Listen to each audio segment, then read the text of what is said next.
መኖሪያ ቤታቸውን በድሮን በተደበደበ ማግስት እሳቸው ግን ከአንድ ህንፃ የመጨረሻው ወለል ላይ ተገኝተው ለጋዜጠኞች መግለጫ ሲሰጡ ነበር።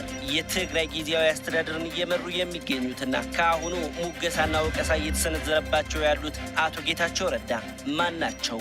በወፍ በረር እንቃኛቸዋለን።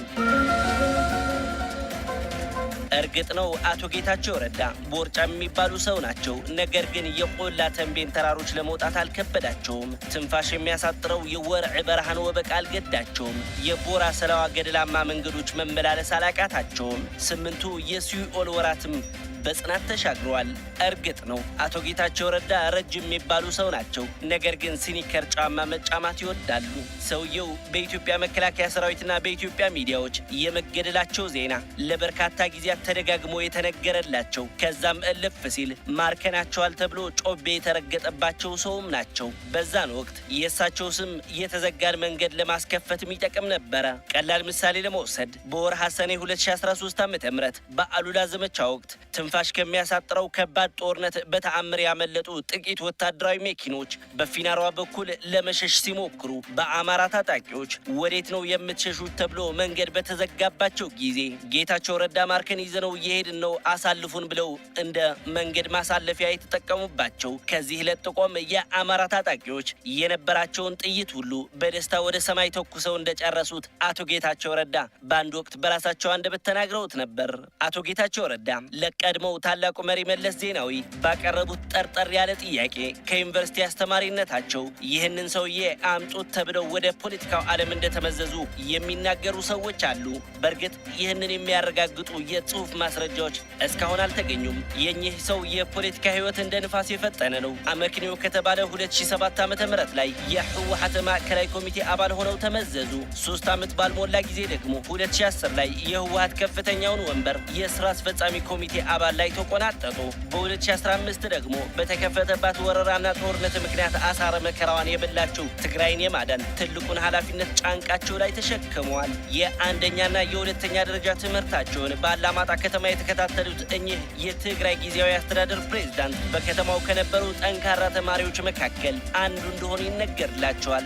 አቶ ጌታቸው ረዳ ከልጅነታቸው ጀምሮ ጥልቅ የማንበብ ልምድ አላቸው ይባላል። ከተማሩት የህግ ዘርፍ በተጨማሪ ፍልስፍና፣ ፖለቲካና የሀገራት ታሪክ ላይ ያጠነጠኑ መጽሐፍቶች ማንበብ ይወዳሉም ይባላል። የአልበርት ካሙስ፣ የኒቼ፣ ካርል ማርክስና የሌኒን መጽሐፍቶችን በደንብ እንዳነበቡም ይነገርላቸዋል። የማስተርስ ዲግሪያቸው ከተማሩበት አላባማ ዩኒቨርሲቲ የክብር ዶክትሬት ዲግሪ ተቀብለዋል። ሰውየው ጥሩ አንባቢ ብቻ ሳይሆኑ ጥሩ ጸሐፊም ጭምር ስለመሆናቸው የሚናገሩ ሰዎች አሉ። ቀላል ምሳሌ ለመውሰድ ከዓመታት በፊት በአዲስ ነገር ጋዜጣ ላይ በራሳቸው አምድ ብቅ እያሉ ያስቀምጧቸው ጽሑፎች ማየት ይቻላል። እኚህ አዲሱ የትግራይ ፕሬዝዳንት አካቻ የሚባለው የወይን ጠጅ አይነት መጠጥ ይወዳሉ ይባላል። በእርግጥ አሁን ላይ በጤናቸው ሁኔታ ምክንያት እምብዛም የአልኮል መጠጥ አይጠቀሙም የሚሉ የቅርብ ሰዎችም አሉ። ትግራይን የመምራቱ ጉዳይ ጫንቃቸው ላይ የወደቀባቸው አቶ ጌታቸው ረዳ ትልቅ ፈተና ከፊታቸው ተደቅኗል። በትግራይ በኔትወርክና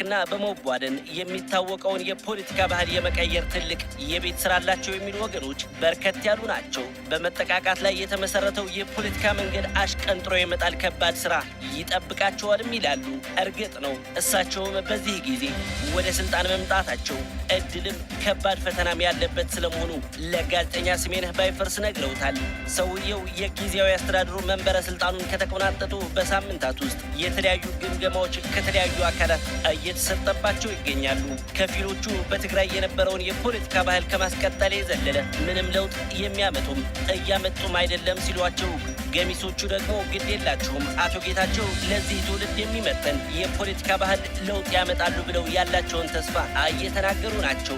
አቶ ጌታቸው ረዳ የጊዜያዊ መስተዳድሩን የፕሬዝዳንትነት ስልጣን በጨበጡ የመጀመሪያዎቹ 4 ቀናት ብቻ ወደ መስክ ወጣ ብለው የስንዴ ማሳ መጎብኘታቸውና ወደ ተፈናቃይ ካምፖች ማምራታቸው ያሞገሱ በርካቶች ቢሆንም ጥቂቶች ደግሞ ጊዜያዊ መስተዳድሩ ከአሁኑ የሽግግር ወይስ የሽርሽር መንግስት ብለው የተሳለ የሚሳለቁም አልጠፉም። እንደ አመክንዮ ሲያስቀምጡ ደግሞ ከመስኩ በፊት በአካባቢና በኔትወርክ ተሰባስበው ህዝብን እያስመረሩ ያሉ አካላት ጥግ ማስያዝ መቅደም ነበረበት የሚለው ጉዳይ ያነሳሉ።